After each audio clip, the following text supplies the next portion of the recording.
We're wasting time on stuff that doesn't really matter, while wishing for something better.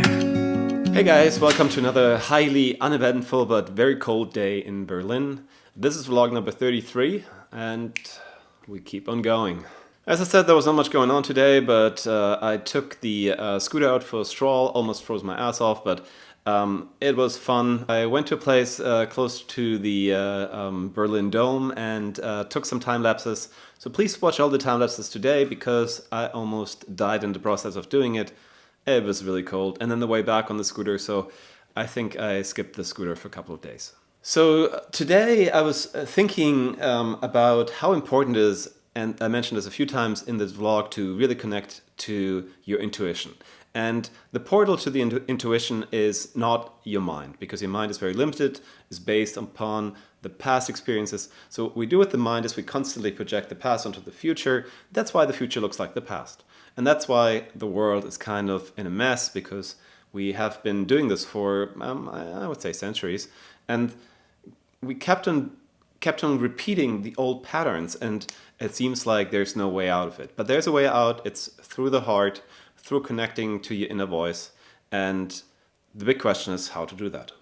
So, and I'm not saying anything against the mind, because the mind is great for doing, basic things like remembering your name. That's kind of important, because somebody might ask you what's your name, and then if you say I don't know, it's kind of dumb and really not that attractive. You have to know where you live. If you live in the States, I think it's always important to know your social security number. I was, even after 16 years, not able to remember it while I was living there, but anyway, it's good if you know. And you have to know basic things like when you have to pay your rent, when you have to be at a certain place to meet somebody. These things are all important. But how about bigger life decisions, like where should I live? What should I do?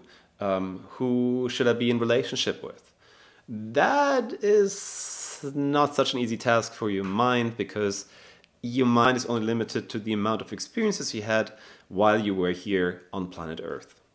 Some of you have been here for 20 years, 30 years, 40 years, 50 years, and then there are people here who even have been for a very long time, but most of them at the end realize they don't know as much as they would like to know, and that whatever their experience is, it's limited to only the experience you had. You can only accumulate that many experiences in a lifetime. Now, your heart, your intuition, your inner voice, that's a different story, because that's supposedly, and yes, now we're in the supposedly field, connected to everything. So there's a personal intelligence and there is a universal intelligence. And supposedly with your heart, you tap into the universal intelligence. Now, can I prove that? No. Have I experiences with that? Yes. So again, you might say, my mind tells me this is not possible, but then we're stuck again. So let's just imagine this works. And I have a little story about that. Many moons ago, I was living in this space in New York City on 475 Kent. So if you live in 475 Kent, you know what I'm talking about. This was a really cool building. This was right next to the water in Williamsburg, Brooklyn. And that was at a time where Brooklyn wasn't cool. I mean, it was kind of, it started to be cool, but it wasn't that place that it is today. So it was a wild neighborhood. It was a long way from the subway to get there, but the building was just unbelievable. It was like this old factory building, old school lofts with a view over the city of New York. So basically you were looking over Manhattan. And since I was kicked out in a place in Manhattan and I didn't know where to go, I moved to Williamsburg, and I got a sublet for 6 months. And it was a beautiful space. It was crazy expensive, with a toilet down the hall. What was okay, but then I fractured my pelvis, and then it wasn't so cool. But anyway, so it was basically this big box with a view of downtown Manhattan. So I really liked the building. Unfortunately, I only had the space for 6 months as a sublet. And then one day I heard that a space above me with a private terrace was available. So I talked to the overtenants. There were people that rented the entire floor and then sub-rented the apartments. And eventually I moved into the space. So I don't know exactly when it was, but it was 2003, 2002, 2003, something like that. And the rent was $2,500 after living now in Berlin for some time. This is just insane. That's crazy.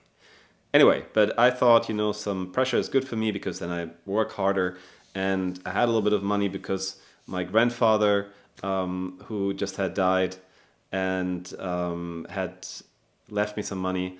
And at the same time, I kind of felt maybe that was karma because my grandfather was in the weapon SS during World War II, and I had a Jewish landlord, so I just felt, so the money has to go to the Jewish landlord somehow. That was just meant to be.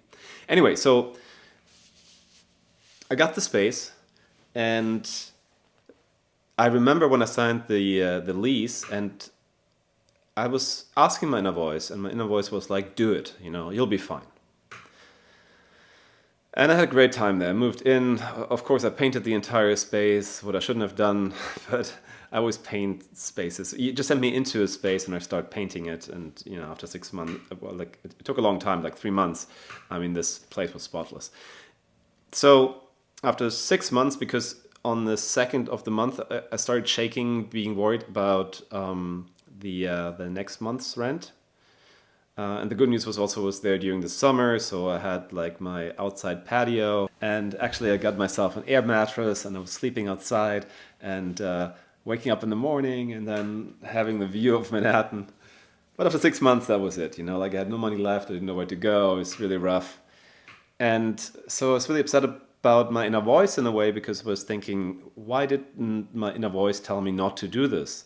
And it really felt right. Now, what happened was that my overtenants were really nice people, and I got along with them really well. So they were really sad that I'm leaving at that point.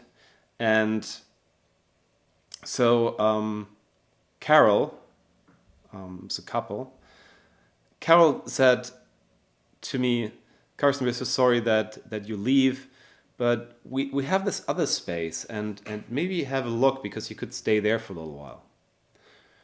So one afternoon I go with her. It was like further in Williamsburg. So we were going to the space, and it's this crazy wild loft. 7,000 square feet. Really old school loft. With all the plus and minuses of an old school loft, of course, but there was a lot of space. And there were 30-foot ceilings in the main room, and it was just unbelievable. So then I asked Carol, I said, Carol, this is amazing. She said, you can stay there for 2-3 months for free. And I was like, oh, this is so nice. And then the next question was, of course, what do I have to pay if I stay longer? And so she said, $300. And then she upped it to $400. I had 2 roommates. That's unheard of in New York City. And I stayed there for 8 years. So I saved so much money, even though I paid like almost 20, I think it was 25 plus utilities or something crazy.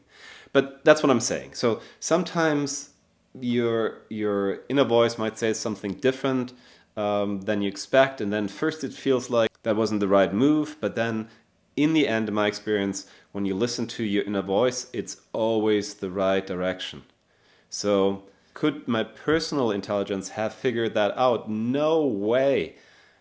Too many possibilities. I probably would have never taken the space, and then I would have never had to pay $2,500 for a place. I would have had to pay $1,500 for a place, but I would have had to pay $1,500 for 6 months, and then for the other 8 years as well. So it's much cheaper this way, and a really great place where I made lifelong friends that I still have today. So that's what counts. So will our personal intelligence even get us out of the mess we're in right now?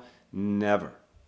So if there's a time to trust your inner voice, because the possibilities are too vast that something fails, because there are too many options to choose from, and your mind just can't wrap itself around those options.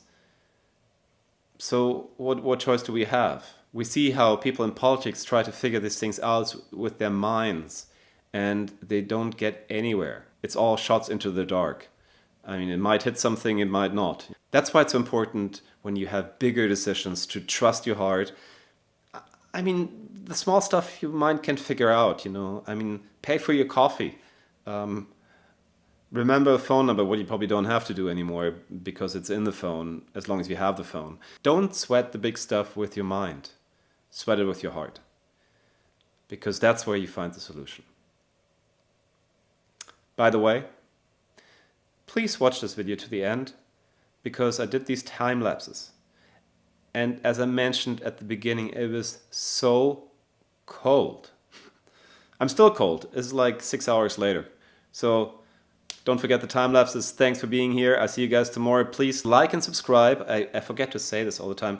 I mean, you have the big chance to be the 30th subscriber. So that's, you will never forget that. It will say, I was number 30. And this thing takes off in 10 years from now. So, you know, who knows. So thank you so much. I'll see you guys tomorrow. Bye for now.